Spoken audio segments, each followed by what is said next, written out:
What I'd like to do is, when we screened the film in London last year and had a chat afterwards, and a lot of the guys was telling me, I wish you had told us all of this before you screen. So that's what I'm going to do tonight. I will first give you a bit of background on the documentary, and then I will tell you some of the symbolism that has been embedded in the documentary. Now, like what Catherine said, well, I started this because one of the venerable whom I knew saw a report that the abbot, they knew that the abbot of Zhonglin Monastery was executed by the Japanese, but at that stage it was all speculative. Nobody knew what happened to him. Was he really killed? What were the circumstances?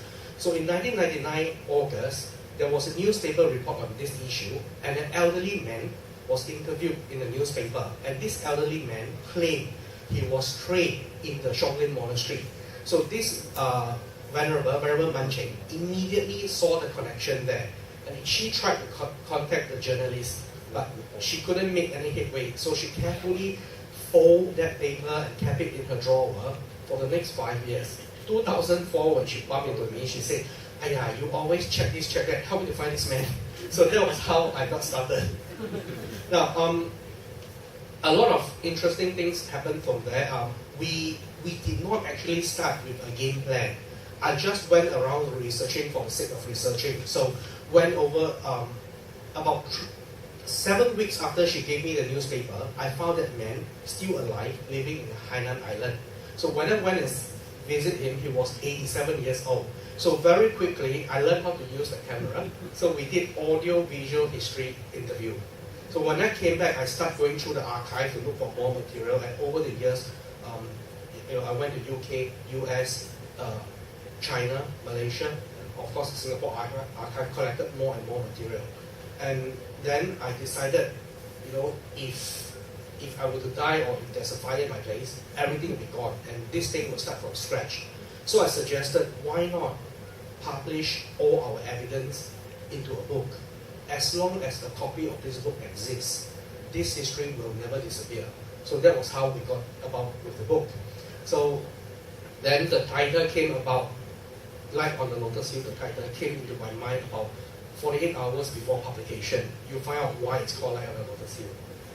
Now, the other thing was, as the book came out, things got going, and then I thought, actually, if most of the people who buy the book will buy it very happy, but nobody will actually read it. But it's a very nice design. I think more people look at the picture than read the words, and that's normal because I do this kind of thing as well. So I thought, if we have a visual representation of this history, it probably will spread faster than texture representation, which is how the idea of a documentary came about. And this is where another problem came in. A few of the production houses that I spoke to quoted me somewhere between $60,000 to $80,000, which is quite a bit of money. And then eventually I decided, okay, fine, I am desperate enough to want to have a documentary, so okay, I'll do it myself. So I bought the Adobe Premiere. Yeah, print out the help page, and that's it. So I think a lot of unexpected things have happened since then. The book is now in the collection of most Ivy League universities. It's also surprisingly in the Japanese Parliament Library. The documentary went around and then collected prizes and so on. So it's been a journey with no destination, and end up with an interesting twist and turn. Now, coming back to the documentary, you don't really need any historical understanding to appreciate the film. I thought maybe a bit of introduction would help a lot. The film would start with a metta chant. Okay? And the rationale for putting in the metta chant is this. A lot of Buddhists, they believe when someone is about to pass away, it's always good to do a chant for this person so that this person departs in a right frame of mind. So when I look at this history, I feel that at the time when Venerable Puliang and two of the disciples were about to be executed at Changi, they could have chanted for themselves, they could have chanted for each other, but definitely there was no one around to chant for them. So in presenting the execution scene, I decided to put in the meta chant, as something that is done for them that did not happen then. And very luckily, managed to get Ajahn Brahm, who very kindly offered to do the meta chant. So that explains that scene that you will see. One of the things I wanted to do is, I am born in the 1970s, so my worldview would definitely be very different from people living in the 1930s. And as an anthropologist, you need as close a representation and recreation as possible. And I am trying to avoid making the mistake of writing the life of someone who lived in the 1930s through the lens of someone who was born in the 1970s. And obviously, not many people from that era still exist. The most helpful technique I realized was actually in the pop songs of the period. The songs actually captured all the dreams, the aspiration, even concerns of people in that era. And one of the songs that I featured inside is this song by Zhou Xuan. It's a song between a man and a woman. And the man says, tomorrow I'm going to Nanyang to work. You stay at home and look after the family here. Do not gamble, do not smoke opium. Then 3 years later we'll be together and we live happily ever after. And the woman sang the same thing to the man. Go to Nanyang, work. Do not gamble, look after yourself, do not smoke opium. If you do, our future will be gone. 3 years later we'll be together. And I think that song really captures that kind of life and separation and aspiration of a lot of diaspora Chinese in Singapore of that time. And I think through this song you actually understand how people of that period look at the world. Now, coming down then on the subject of Sino-Japanese War, I managed to find a lot of original Sino-Japanese war clips from the American archives. And there was quite a bit of reflection as to include these scenes or not. Sure, they are disturbing, but and after thinking for a while, my decision was this. Maybe we have a choice to decide if we want to watch it or not. But for the victims that you see in the film, they were not given a choice as to whether they could leave or not. So I think it's better to present it as it is. And when looking at the intensity of the war and the intensity of suffering, I also came across a song called China Will Not Perish. That almost became the national song of China during that period. And I find that when you look at the intensity of the war, the immensity of the suffering, and you listen to that song, you really understand and you probably give a lot of respect to the people who refuse to give up and to stand against such a big and powerful enemy. And I think that explains the kind of passion that drives people to give up even their life for a greater goal. Coming back to this part of the world, the story also revolved around a group of people who went to serve in China because China didn't have enough drivers and most drivers were found around this area. And some of these were trained in the Shaolin Monastery, and that was how Venerable Pu Liang eventually was indicated and executed. But I found another song sung by all of these men. These were all young men, including 4 women actually. The families were sent them off Keppel Pier, and as the vessel moved away from the harbour, they will all sing a song among themselves called Goodbye Nanyang. You will hear the song later. This song talks about their home in Southeast Asia and also about why they have to give up their life here to go fight and serve in China. Goodbye in Nanyang also have another more deeper symbolic meaning, because of the 3,200 people who went to serve, half of them died. They were killed by malaria. They died because of accident. They died because of the air raid. After the fall of Burma, those who did not manage to escape were rounded up by the Japanese, executed on the spot, buried alive, cooked alive. So a lot of these people, for the 3,200 people who departed, and who sang that song, Goodbye Nanyang. That was really a goodbye because it was also the last time they saw their family and also the last time their family saw them. Half of them would die during service. Their family members, a lot of them would have died during the war.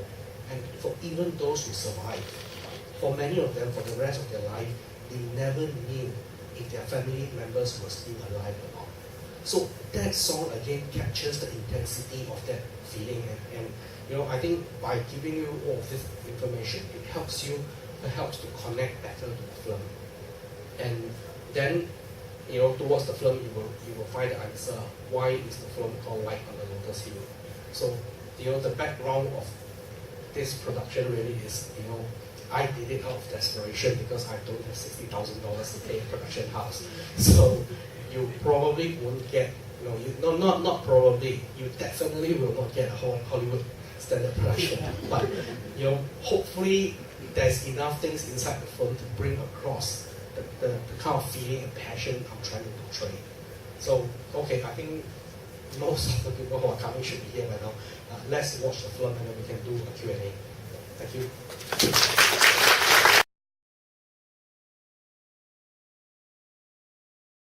Nati me saranang yang buddho me saranang warang etena sachawan.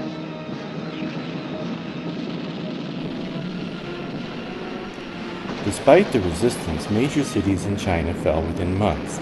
The most shocking and demoralizing of all were the fall of Shanghai and the Chinese capital, Nanjing.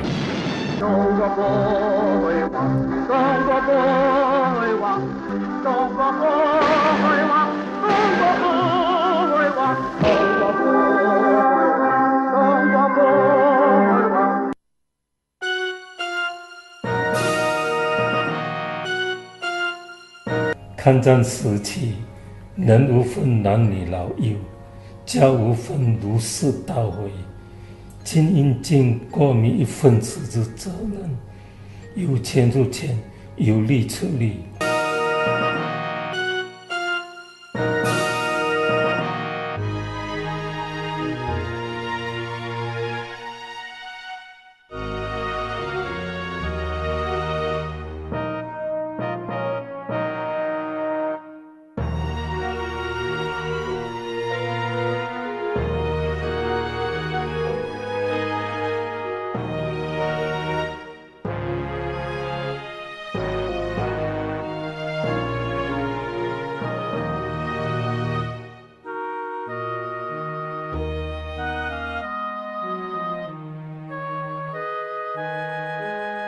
Left with no choice, the British finally surrendered.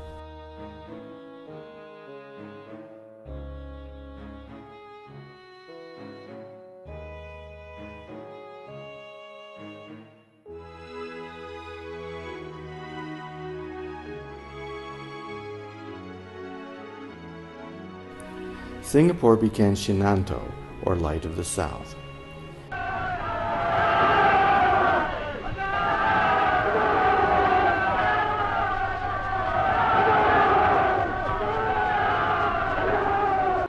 Unknown to the refugees inside the Xianglin Monastery, the Japanese had launched the Suk Ching, the massacre of Chinese.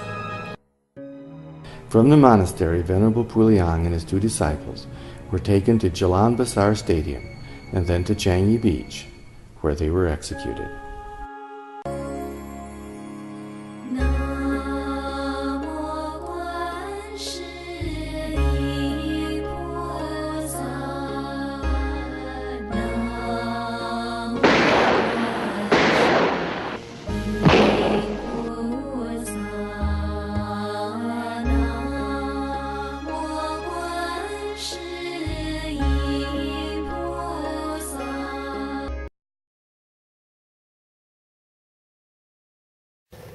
You never told the story of how you finally came up face to face and identified the others. Okay, it was about 3 years since the research began, and I still did not have a picture of him. So one day, I was in Chinatown exploring temple with my good friend Victor. So I walked past the Singapore Singapore Chinese Buddhist Association, went in and introduced myself, tell them what I was looking for. And this guy took out a collection of photos. And through, like what Catherine said, through the process of elimination, we identified 2 potential persons that could be hit 50-50%. But I had an earlier picture which we suspect was him. So this idea, you watch those crime story, they always have this computer that can regress. So I was thinking, if I can regress that younger picture to make it look like one of the 2 men in the picture, then we would have a scientific way of identifying him. So actually the first call I made was to the CID forensic department. So I asked if they have a computer regression software. I think the guy was quite shocked to have a request like this. So anyway, they said they don't have anything like that. Actually, I don't believe that, but never mind. I went to NUS, and there was a professor whose expertise is in facial digitization or something like that. So he agreed, but I need to help him to help me. So I'm supposed to find 200 pictures. Okay, the same man must give me a picture of him taken when he was 20 years old, and another picture taken when he was 50. So if they can fit all of this and build a regression model, we might be able to prove the relationship. Now, as we were discussing how to go about looking for these 200 pictures, I came across, someone introduced me to another monastery, and there was this very elderly nun. I think when I spoke to her, she was about 89, and she is now the only known person to have seen the abbot. And when I asked her for it, she was very reluctant to speak. And actually, this is a very common reaction to a lot of people who have suffered in the war. They simply refuse to talk about it. I think one of the reasons is because they did not want to open up that very intense feeling which they had already suppressed. So first visit, no. Second visit, no. And then I told her, if you, as painful as it is, if you do not share and you pass away, you leave with a lot of very important information that will deprive people to know that once upon a time there was such a great Sangha who lived in Singapore. So finally she agreed to speak, and she gave a lot of information. But to my surprise, she showed me 3 pictures in the temple that was marked with his name. So from that 3 pictures, we managed to conclusively identify his photo, and it also shows that our original process of elimination was actually correct. So that was,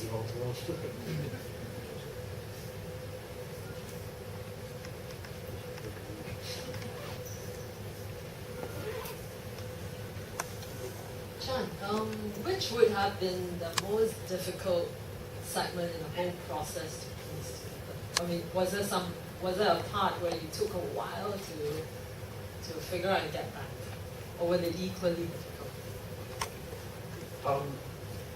I actually did the parts quite separately after a while, because I think the challenge was how, you see, our story start from Qing China, and then colonial Singapore, and then you go to World War II, you go to Sino-Japanese War, Nanyang Volunteer, Soching. So the challenge of how to put this into a story within a reasonable time frame, and you want to engage people, not scare them, not bore them, and keep them. So that was one of the challenge. I think the other challenge was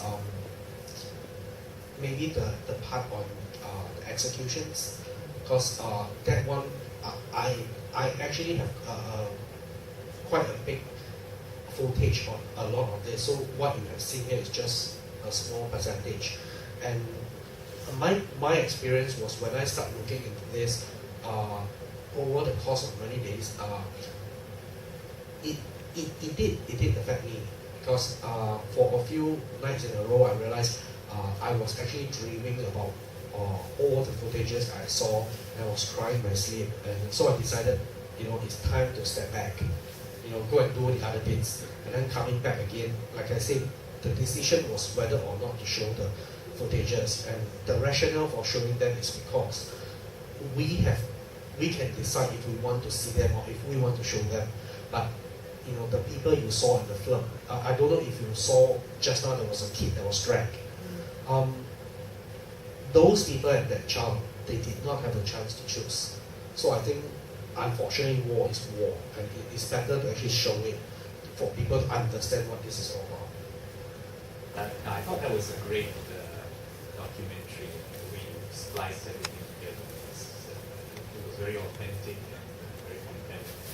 My question actually relates to why did you decide to choose the Venerable Bukiit as your character? I think that part I didn't quite get a sense. Why not somebody else? What was it that drew particularly to him? Actually, this whole project started because of the question, was the abbot really killed by the Japanese? What was the circumstances in which he was killed? But along the way, as all of this story come together, right? To me, this documentary is not so much about him as a person, as opposed to the fact that he actually is a very interesting microcosm of this entire history. Because if you go and look at the Soching gallery, they may have told you someone was killed and so on. But for a person to have been an active actor in all of these distinct chapters in history, he is one of the very few persons who you actually can research and put all the evidence together. So in perhaps in an unintended way, he became one of the face of history of somebody who actually experienced all of this Chinese migration, this notion of home away from home, and how people like him were products of history. The larger social, political forces were unleashed that changed their lives. But having their life been changed, the kind of decision they make in turn changed the course of history. So I think to me that is what he represents. What I have also tried to avoid doing in the book and in the documentary is to try to glamorize him, or to make him, to make him any more saintly than he is. I want to portray him as a human being, not as a superhero. I just want to follow up from you. You say that he's executed in Changi Beach. Was his body found? I mean, how do we know that he's actually executed and not taken away somewhere else and captured or kept somewhere else? Actually, the answer is in the book and is available outside.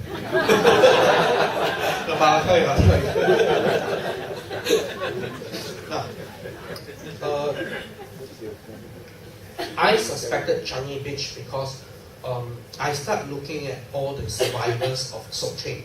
Okay, so at that time, the residents in Toa Payoh, Shaolin Monastery area were all asked to report to the stadium, Jalan Besar Stadium, that's right. And then, from the accounts of the survivor, Jalan Besar Stadium victims were all transported to Changi for execution. Now, this was of course based on what we can find from archive. But separately, something very interesting also happened. I knew there were a lot of British armed forces around the monastery. So I found a copy of the war diary published in UK. They told you which battalion, which group, division was where on which day. And from that, I discovered around Shaolin Monastery were a lot of forces from 53rd Brigade, 18th Division. And a lot of these men came from Cambridgeshire in UK. And I was able to track down some survivors from that period. So I went to Cambridgeshire to interview them. I found a surviving man, 94 years old, when I interviewed him. And he told me how they were running for cover and they came across the school, a Chinese school. When I started talking to him, what made you feel it was a Chinese school? And he started describing the school.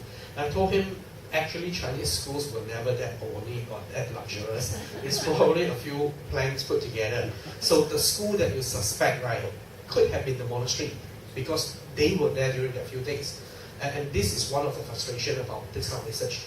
I eventually found a few interesting pictures that I thought he could help verify.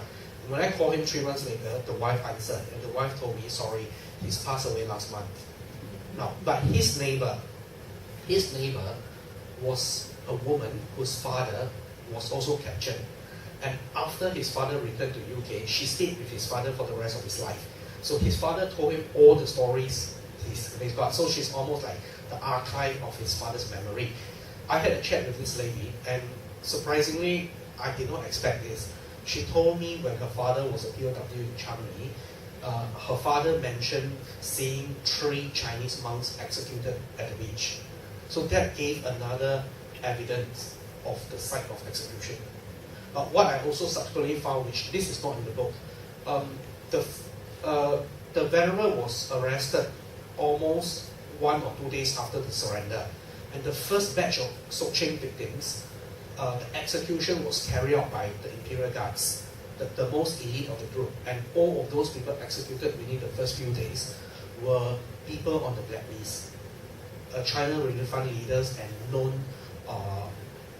leaders, known Chinese activist leaders. These were the group who were executed on the first 2 days. And his body was never found.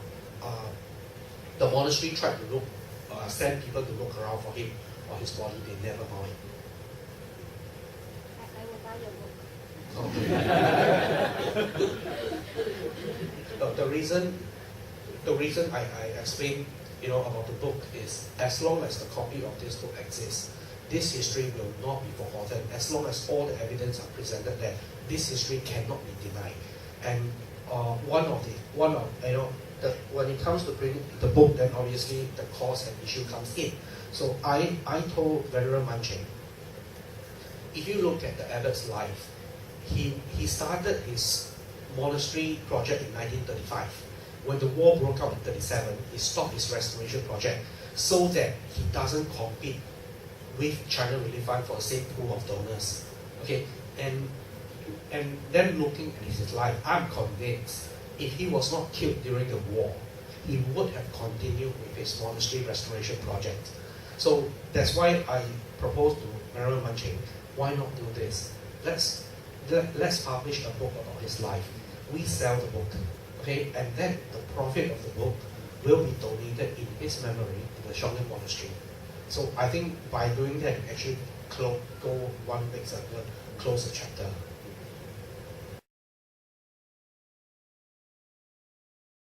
The most familiar person I know is Mr. Lim Bo Sing, because he stayed in my grandmother's neighborhood in Lorong Chuan, and she always tells me about him, that he was being tortured by the Japanese. And this, I think the pictures of the wars, if you go to Nanjing Museum in China, really very scary. I really got a shock of my life because you see all the people's head hung on the bridge and everywhere. It's really grisly. Yeah, it's compared to here, it's like, I mean, you know what is war is, right? Yeah, and I heard a lot from my friends who are above 50 years old. They actually hated the Japanese very much till today. Archive to validate your evidence. Is there any possibility there are records in the Japanese side to say something like that? For one, the Soching was actually quite secretive and it was not quite documented. The few persons who knew the entire operation, all of them refused to speak, and they were all executed after the war. I did try to find something in Japan, but I went to that shrine in Tokyo, and they don't have much information at all on Soching. In fact, I doubt if much people knew about it.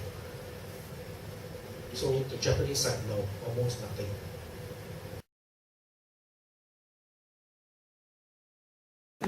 The next project is kind of two projects I'm trying to decide when I have time and when I will start doing. The first one is actually related to this history. I'll just share a little bit about this woman. We mentioned in the documentary there were 4 women who drove. When I interviewed the drivers in Highland Island, this 80-year-old man told me, yeah, there were 4 women drivers, and I tell these 4 women damn good drivers. Now, this girl, she volunteered to serve as a driver 1939. She was about 19 years old at the time. And when she came to Singapore, Singapore Chinese girls Nanyang Girls School made banners for her. The papers in 1939 gave her full coverage, called her the modern Mulan, the woman who saved China, blah blah blah. When she arrived in China, and this mystery was only resolved a few years ago.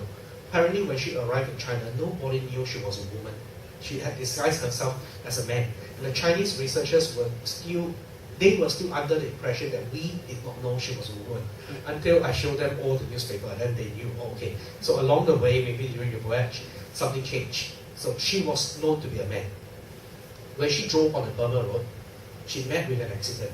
I don't know what happened, but one of the Hainanese driver went to rescue her. I don't know how badly she was injured or what was the extent of the injury. This Hainanese man ripped off her clothes and discovered, oops, it's actually a woman. Okay.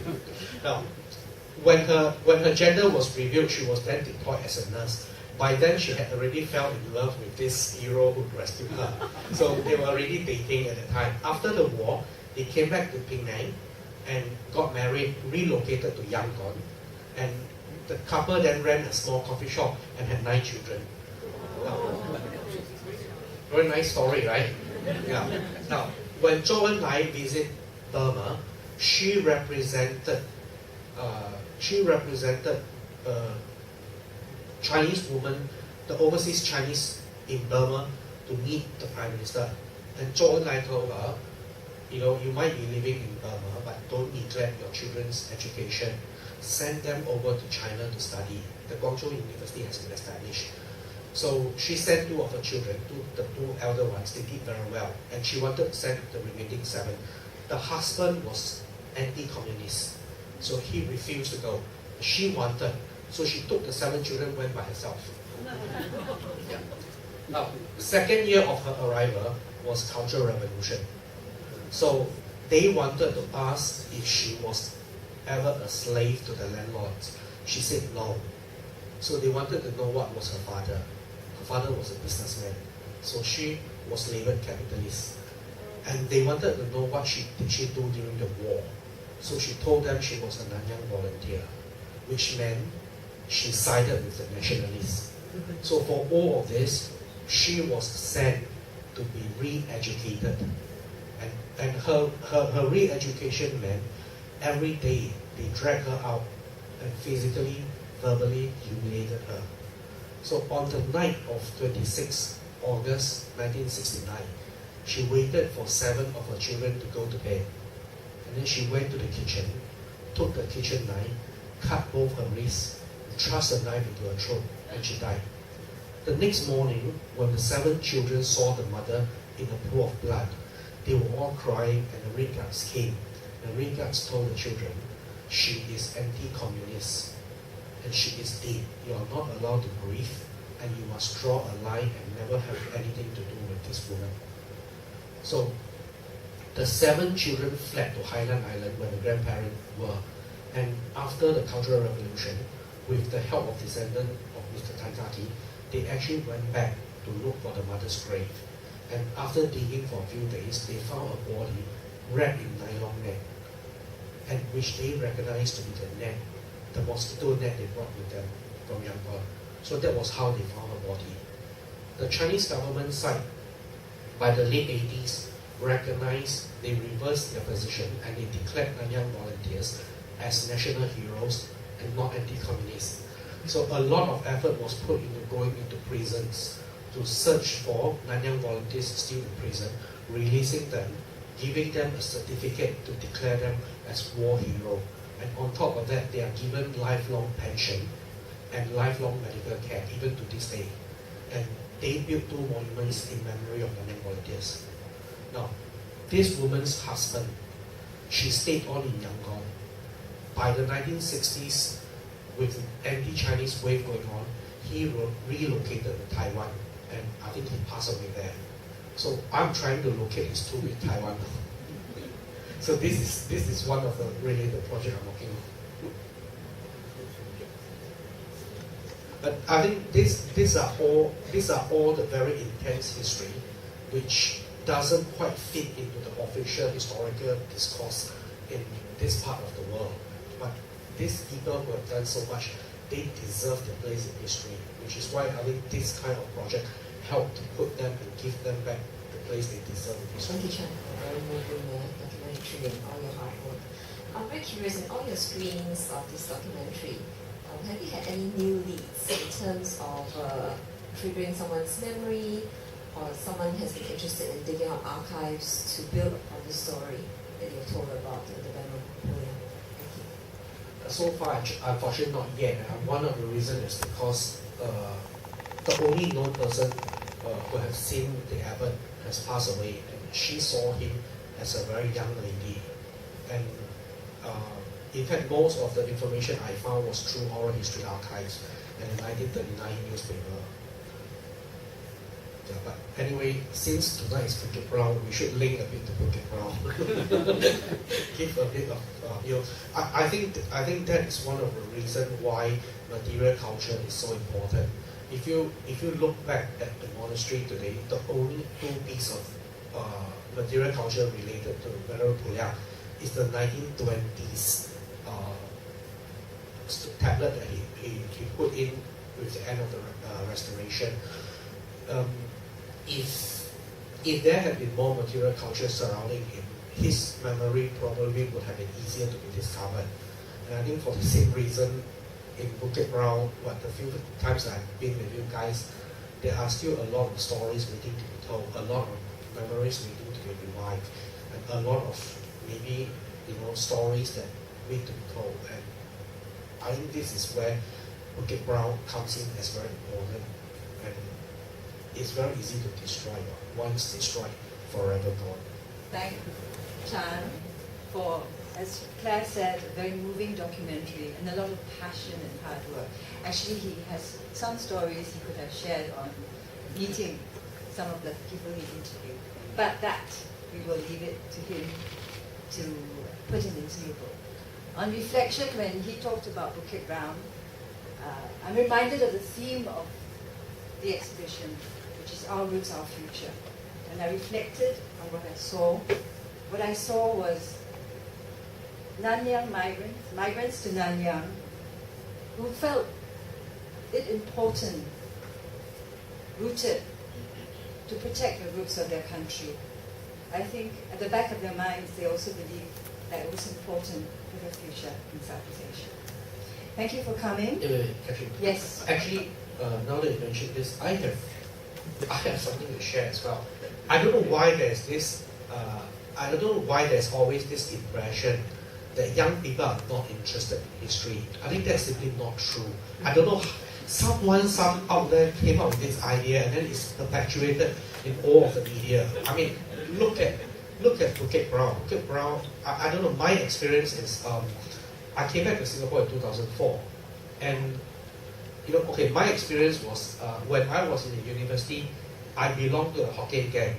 And maybe because when you study in the business faculty and you speak Hokkien, it's a really, really low class thing to do. So, I know a lot of time I'm being ostracized. People would say that, hey, stay away from that guy. Okay? We are undergraduates now. Okay? You come to campus in branded clothes and speak English, go to Europe for holiday, and then this guy is Hokkien guy, go to China for holiday, bad for image, stay away. Okay. Then I went to UK, did a master's in anthropology, and I came back. And I don't know what happened, but it seems like around the millennium, there was something going on. A lot of people have begun searching for their own roots. A lot of English educated professionals. Actually, this one is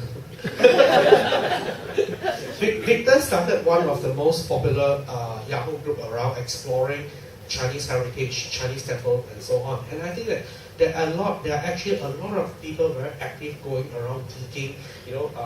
We go to watch Spirit Medium. How many of you have seen Spirit Medium before? Spirit Medium temples, understanding what's going on. So there is a revival, a renaissance going on, which I don't know why it's never captured, never recognized. And the only thing I hear is always young people not interested in language. So I don't know, I think the BUKIT BROWN movement is probably the best evidence that it not only are young people, quite young now. students, we do, Okay. we do learning Yeah. journeys. Yeah. So actually, there are a lot of young people who are actually very passionate and very interested, but somehow they don't seem to have a voice in this discourse of young people not interested in history. So we will debunk that for sure, and we have debunked that. Yeah, I think so. Okay, that just leaves me to thank again Thank you. Chan for his afterthoughts, which were very illuminating as well. Thank you all for coming.